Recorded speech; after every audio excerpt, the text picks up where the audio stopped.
What we got here is a GFI, a ground fault interrupter, GFCI if you want to go the whole thing, ground fault circuit protector. This one here doesn't work, and I've been meaning to tear into it for a long time to find out why it doesn't work. I can press the reset button, but I can't press the test button. So when this is hooked up, the power is on, but if I want to blow the breaker in here by pressing the test button, I can't press it. It's like something's blocking it, and I've always been curious to how these things are made, to why it's not being able to be pressed.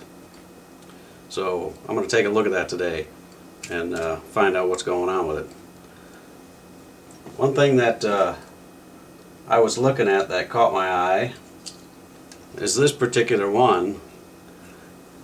If you know anything about wiring your home electricity, you'd see that this is a 15 amp because it just has two straight lines.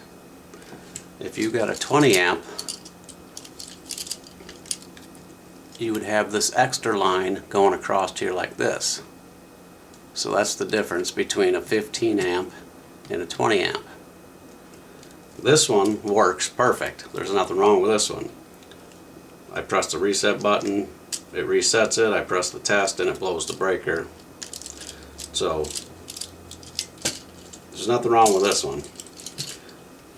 So I'm going to wire this thing up and I'll show you what it's not doing, and then we'll tear into this thing to see if we can figure out what it is.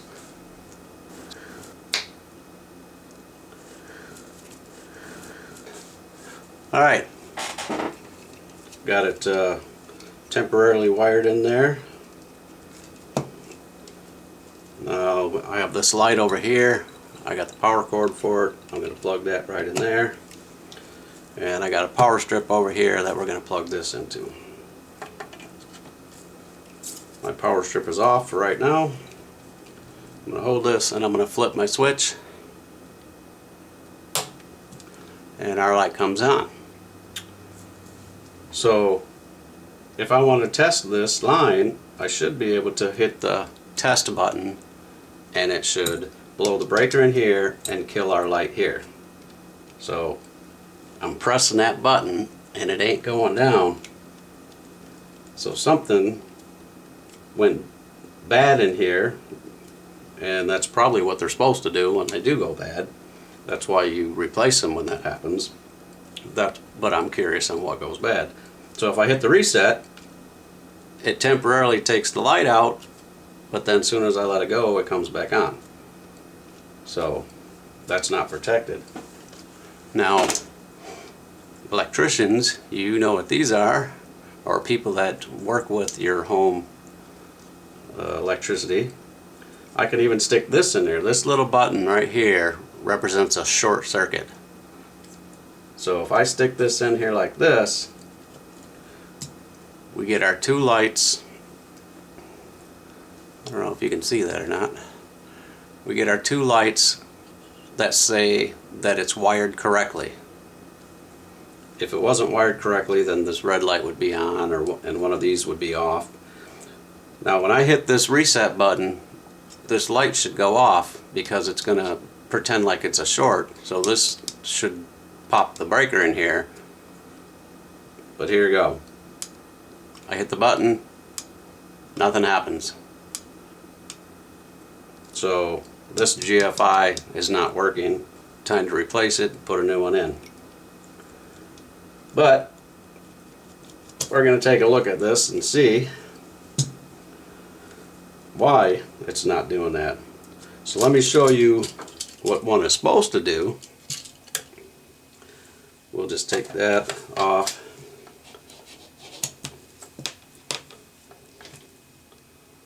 Unplug everything, and let me switch the wiring from this one to this one. Alright, there we go. Now we have the wiring on the good one. Let's see what the good one does. So we'll plug our light into it.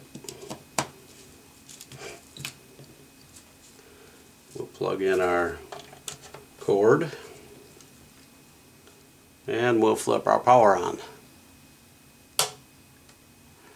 Now when these come from the factory, they come tripped already.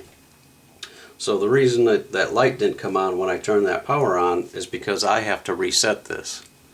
Brand new ones, you have to do that too. So let's hit the reset button.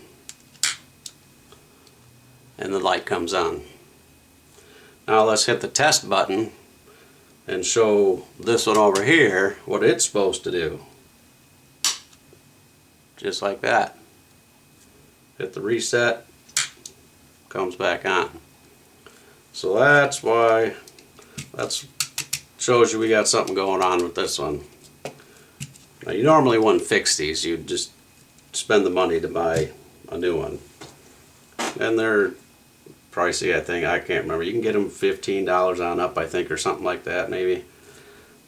Now let's try this in here on the good one and see what it does. Again, our two yellow lights light up, telling us that it's wired correctly. And now I'm going to hit this breaker on here, or this little short circuit thing on here, this button, and this should blow the breaker that's in here. Alright? And there it goes. So this represents like sticking a fork inside those two holes and shorting them right together. So then we just hit reset and it comes back on. Alright, so that's the way it's supposed to work. Let's tear that other one apart and find out what's going on with it.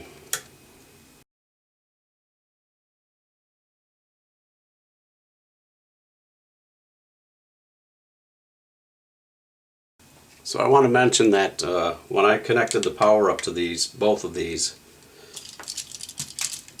that you connect it up to the line on both of these, because that's the line is the power coming to the box that these are in. If you want power to run to another box or something else, then the load terminals under this label are for feeding additional receptacles. So, alright.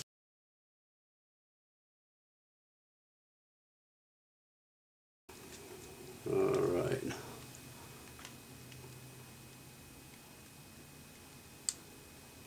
That's what we have on the inside.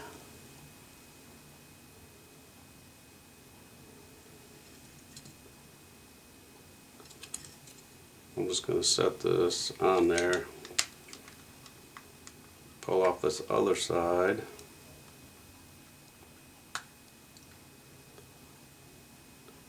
That's what we have on that side. Got our reset switch.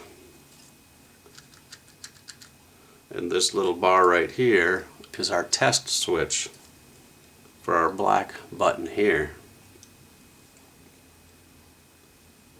So that black button hits on this test switch right here and is supposed to create a short,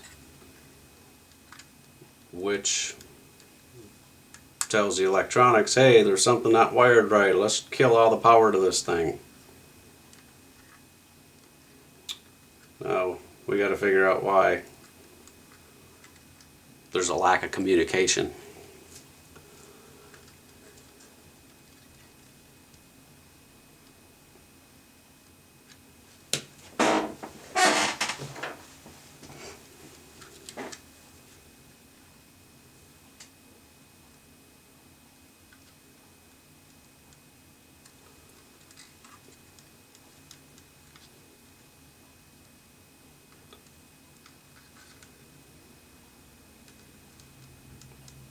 So this side here of this, let me get a pointer here. We'll use this. So this one right here is the test, and when it comes down on this surface down here, which is connected to this right here, that's the load, and it's connected, goes over here, and it goes onto the back side. It's actually trying to short this side to this side. You know, like I said, like you stick a fork right in these two holes right here, it should blow this. It's the same as pushing this button down right here.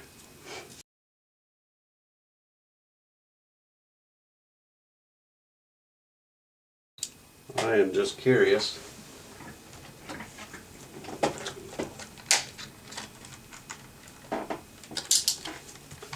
I'm going to just put that on the little beeper. Put it on this side.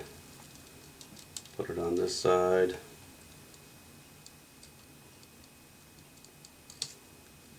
There's not continuity through there because I'm sure it has to go. That's what the circuitry's for.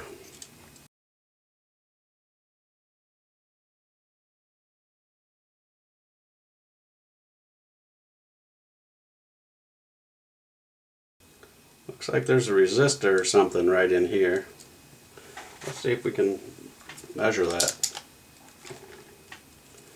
That resistor goes, looks like it goes through this little tunnel right here and connects to our test button there.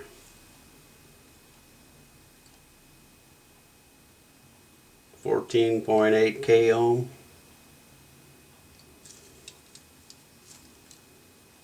So there is a resistor there, and it reads, I don't know what it's supposed to be because I can't see the lines.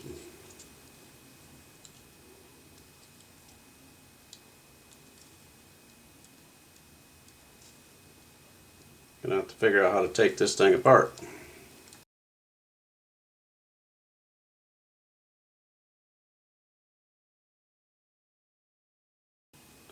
My guess is we have to desolder this resistor.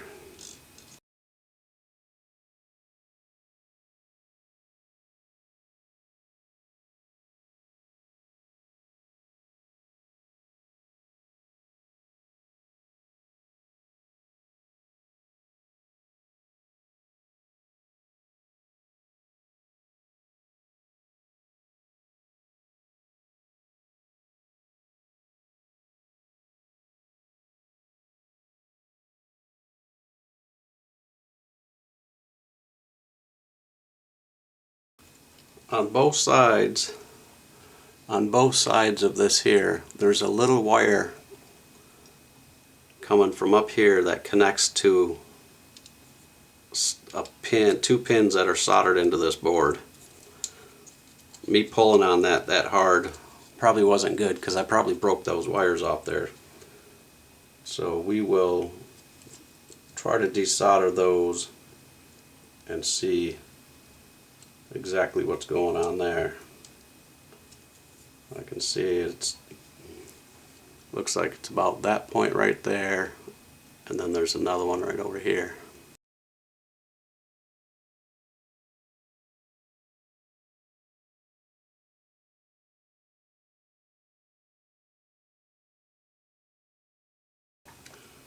That's the resistor.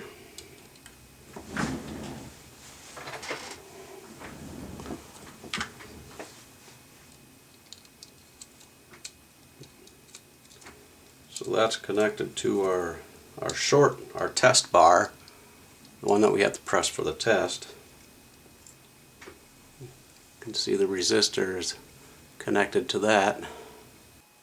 Well, I don't remember where we left off. I think we left off by taking this board out. My camera went to heck for some reason.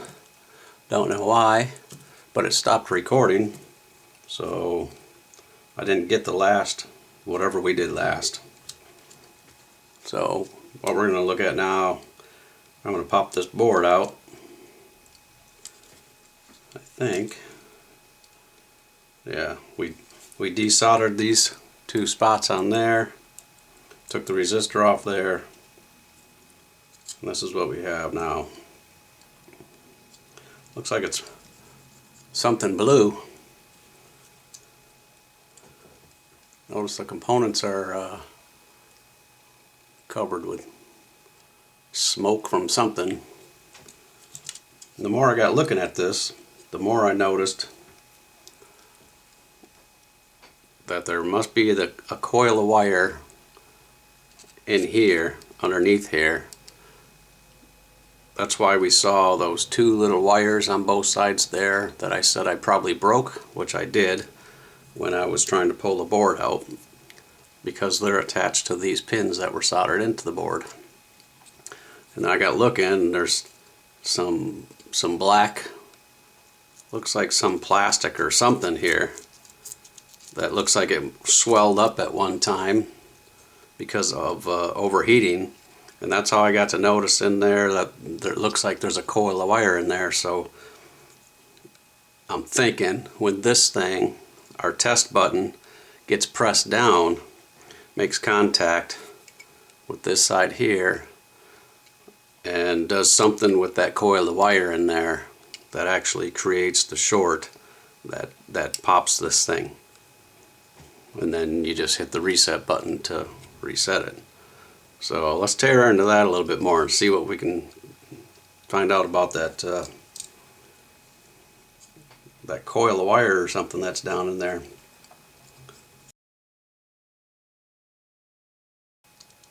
Something spring loaded in here, because you know our reset button here is spring loaded.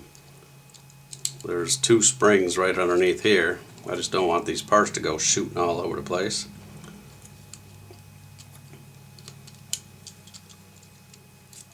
There we go. Pulled right out of there. There's the two springs on that side there. Right here.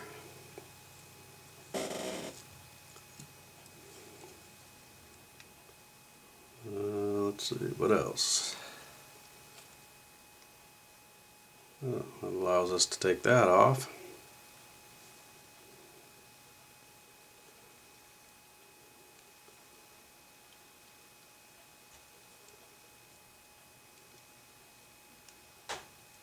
Almost looks like a solenoid in there type thing. Yeah, like this here is the plunger that gets energized when you short it. Energizes this coil of wire, and it pushes probably sucks this in, or pushes it out. I'm sure it probably sucks it in.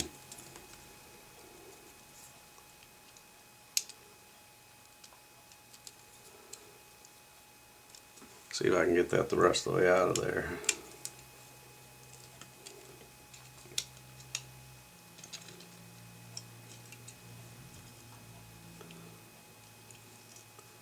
Well, the wire was definitely broke off that pin that was in this hole. Let's see if the other one falls out. Well, the other one's still on there. Let's see if it's broke though.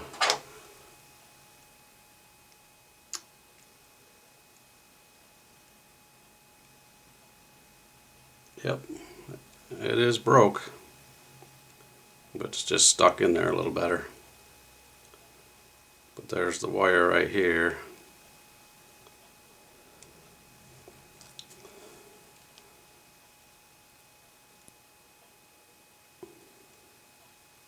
Somewhere. I don't have the right glasses on.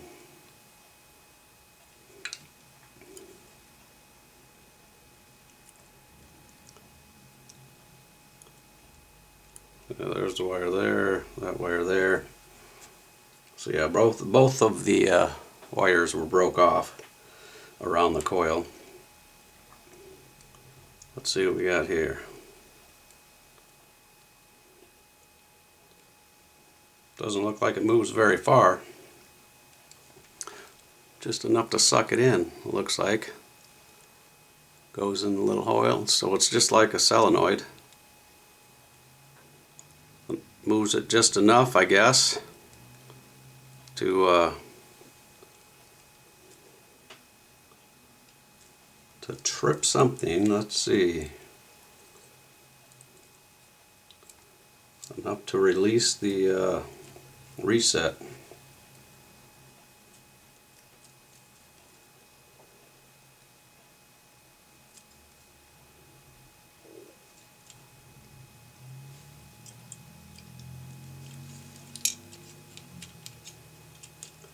So if that's in there like that,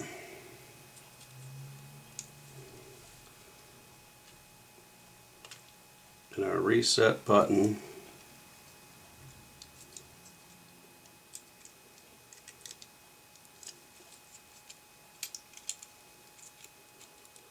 gets put back in there, if I can get it in there.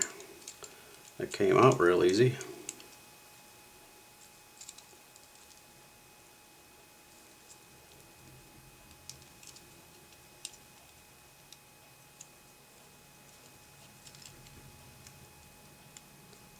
We're missing our metal piece there, but that's alright. Let's see. I just want to see if it'll work.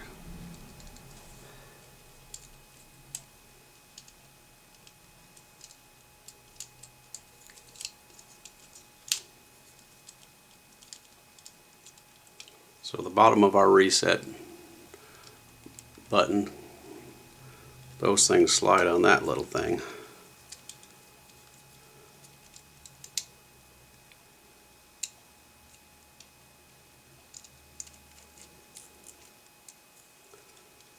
So in our reset,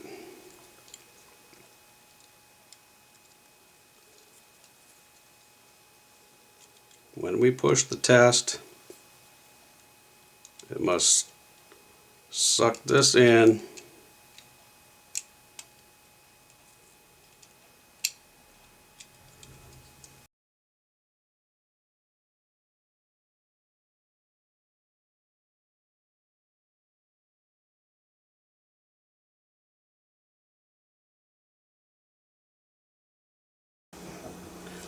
Okay, I think I finally got this figured out. This is in the reset position.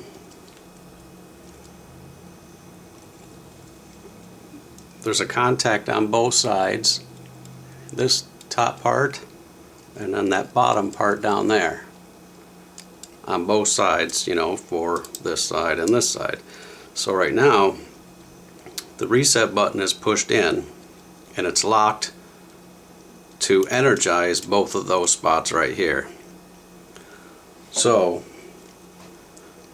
what happens is when our test button is pressed, goes across here, it actually shorts out this side to this side, which is not good because this is your ground and this is your hot.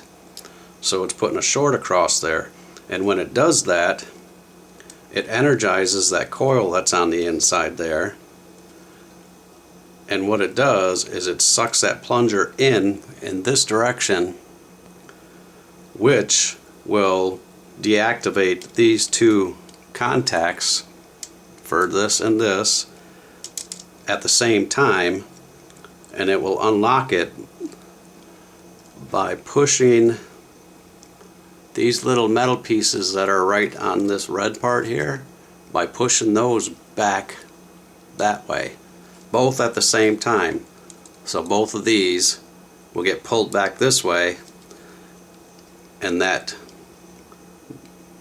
the bottom contact, if I'm pointing to it, the bottom contact underneath this piece on both sides goes down, which now it makes it open, so this side and this side is not connected anymore. And I can kind of simulate that. I'll try to hit both of these at the same time. Let me try to zoom in here so I can have the table. You'll see this back one right down here on both sides go down this way to the table when I try to push this one and this one back this way, and that represents the short which our test button is doing. So let me get something over here and this over here, and now I'm going to press these at the same time. I'm I'm pressing them back this way. And there it jumped. This jumped up. And our bottom one here, contact, and our bottom contact here went down to the table. So those are no longer connected to this one and this one. So the plug-in is dead. My board popped out here. So now you have no power to the plug. Okay, so now that's when we hit our reset button, and you'll see right here where I'm pointing is a little catch that's sticking out that actually holds that bottom plate down there up into the locked position to where you have power. So both of these on both sides will hold that bottom plate up again so the plug-in works again. So we just press this down, and you see how they slipped underneath there. So now it's holding this back plate up against this right here. So now we have power in the plug-in again. So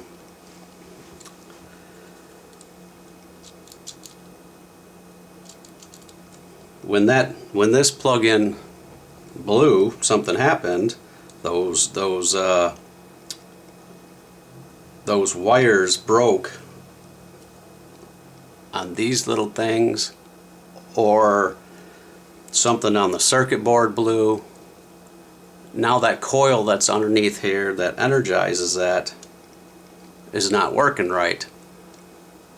So that's why we have power all the time, because right now we have power.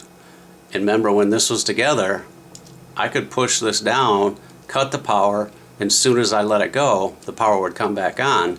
But I couldn't press the test button to make this trip this breaker. So that tells me that most likely there's something on the circuit board that's bad, because I think I probably broke those wires that were connected to these things right here that I pointed to, that were connected to the pins that come out the back here. So my guess is there's something bad on the circuit board, and I don't think I'll be able to connect those wires back up to that. I don't think they're long enough. I'll play around a little bit more and see what I can figure out, see if I can, but I'll see if I can clean off the contacts, and we'll test that coil and see if we have continuity.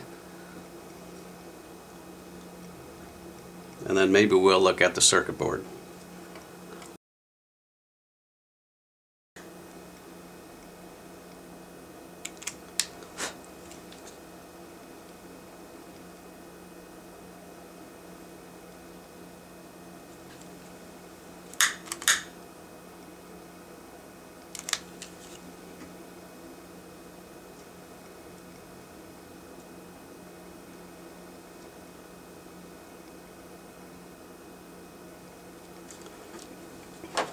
I did that because there's a coating on the wire. That's how they're able to wind it like that.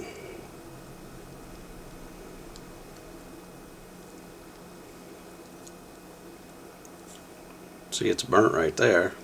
Got awful hot.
There's continuity. So the winding is still good because we have continuity.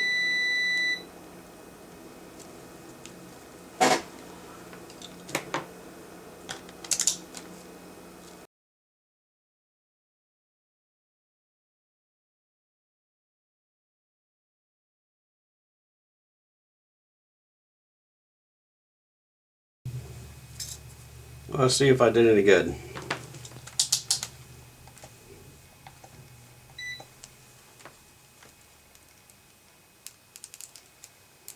Come on, meter.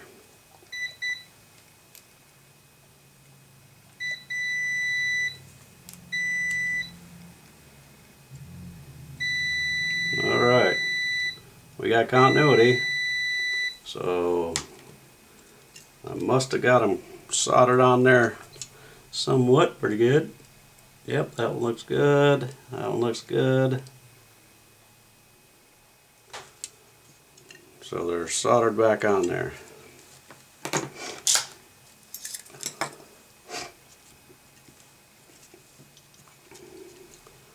See what the board looks like. I haven't looked up that chip, so I don't know what that is. Got some diodes here. Let's just do a quick check and see what they say. That's probably not it. There we go.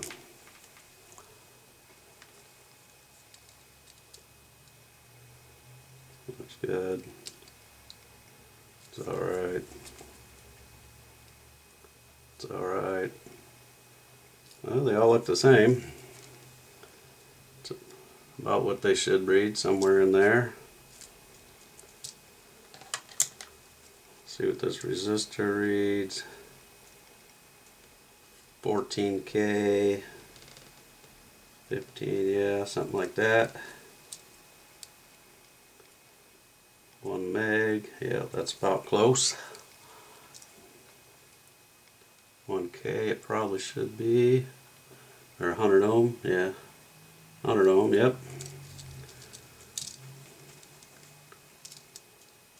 Another diode. Oh, let's put this over here. Don't know what kind of diode. I'm not looking way down close at it, but could be a Zener.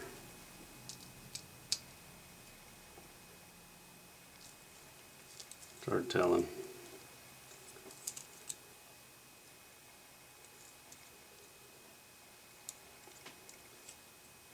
None of the components actually look damaged.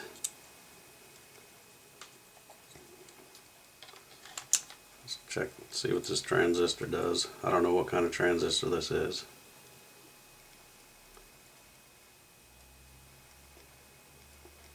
We're just seeing if it's shorted or opened. So it's not shorted and it's not opened.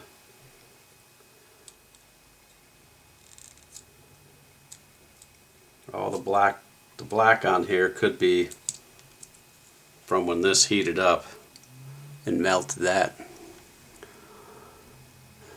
Melted the coating that's on here. That's probably where all the black came from. So without looking up what this other chip is or testing the capacitors, let's see what it does. I can't see that those wires being broke. I think I broke those, so it's got to be something else in here. But I'm curious to try it. After I broke those wires, I just want to get back to where we was. So if I test this to see if it works or not, then we'll know we're back to where we were.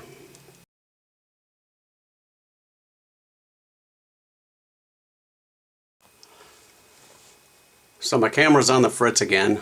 Had a buffer overflow. This thing's about 10 years old, and this is the first time I've actually used it in the higher quality setting for a long period of time.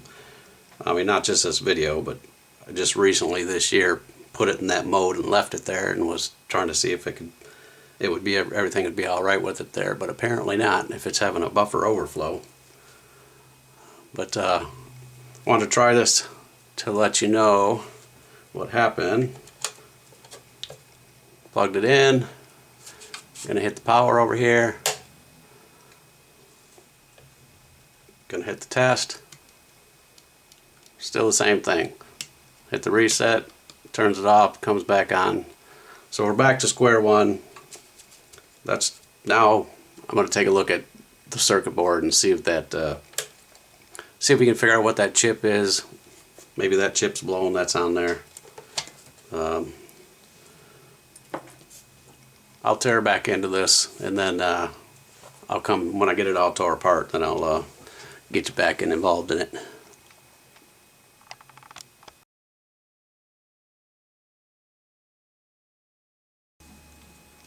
We're going to check and see what the known good value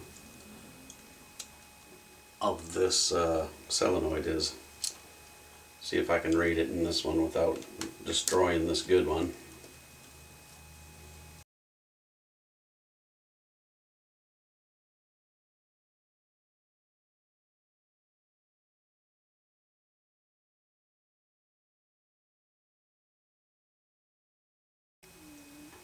So right at this end is the solenoid on this one.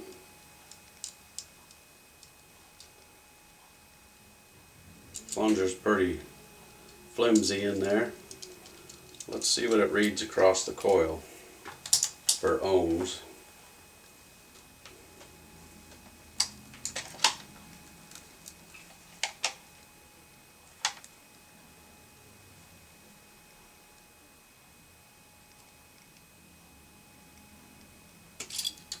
$49.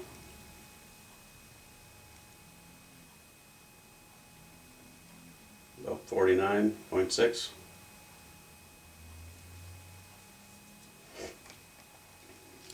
Ohms.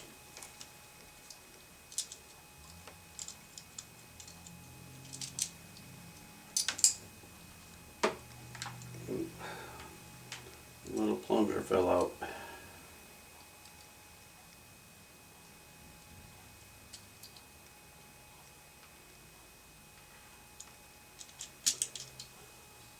Now, this one here,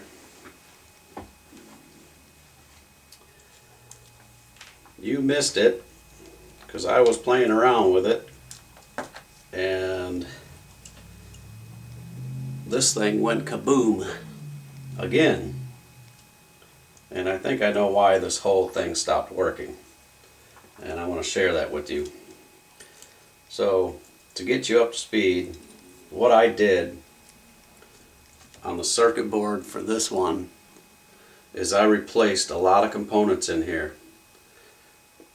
The chip seemed like it read good because every time I read from pin to pin or whatever, it was in the mega ohms. So it didn't look like anything was shorting or anything like that. So, but what I want to let you see is what I replaced in this circuit board. That, for one, which is the CSR, which is right down here at this end, that was blown completely. It was measuring bad.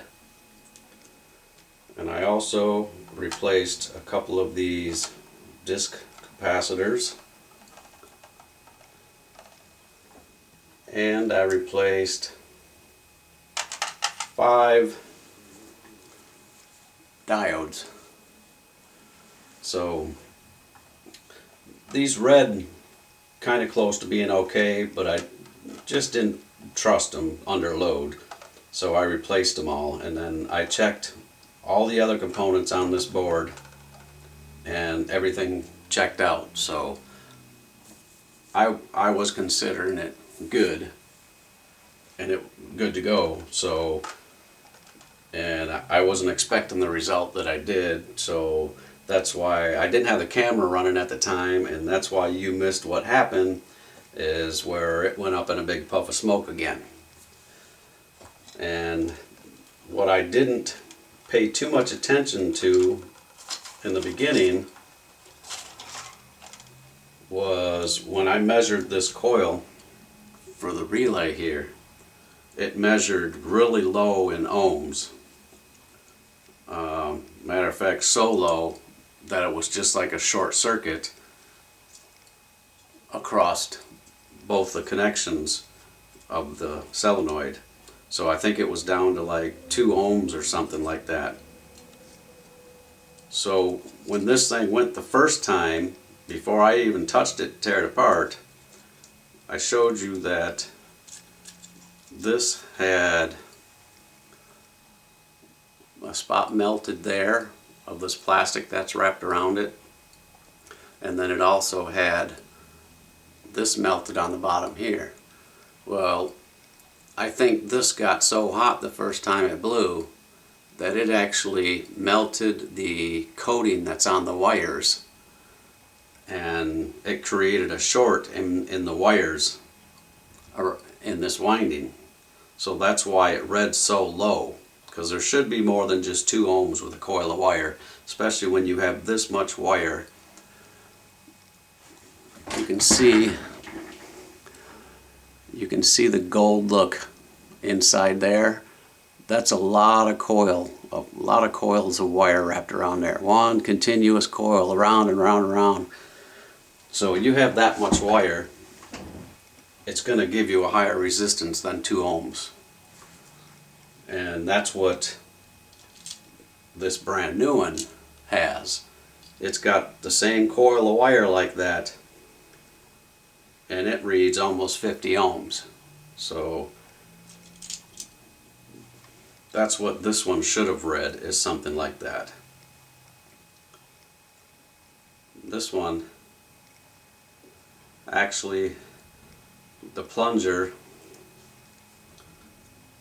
on this one is a little sticky too, like right there, it's hard.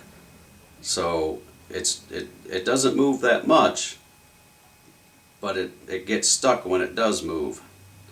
So if this don't move really fast, as soon as both sides get shorted together, it's not gonna move this fast enough to disconnect the two from each other.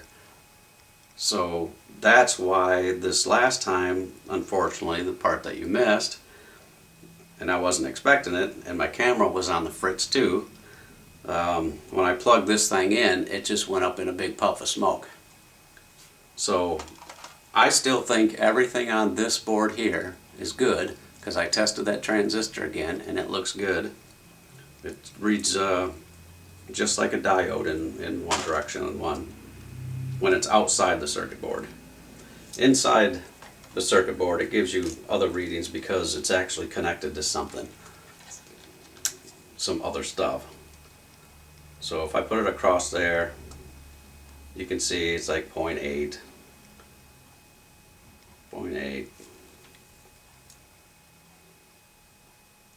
It's reading different than what it would if it was just by itself, like this one here. This is an SCR. So if I touch this, I think my meter's on the fritz.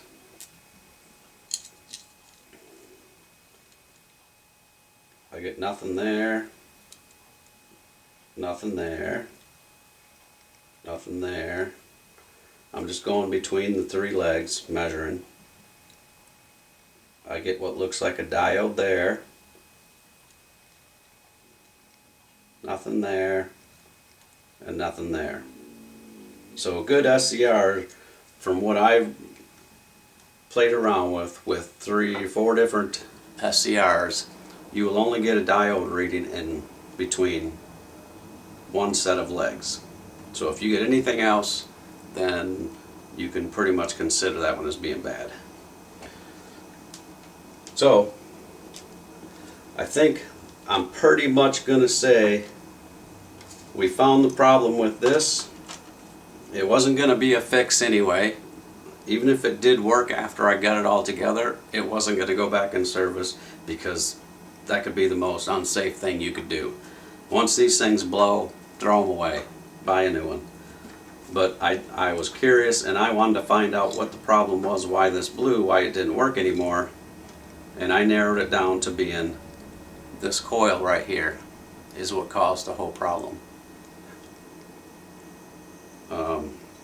The SCR blew, so I don't know which one went first, but between this SCR and this coil, that's the reason why this one stopped. So I'm going to end this video right there. I hope that this was some use, maybe just a learning experience. It was for me. So I guess we'll see you on the next one.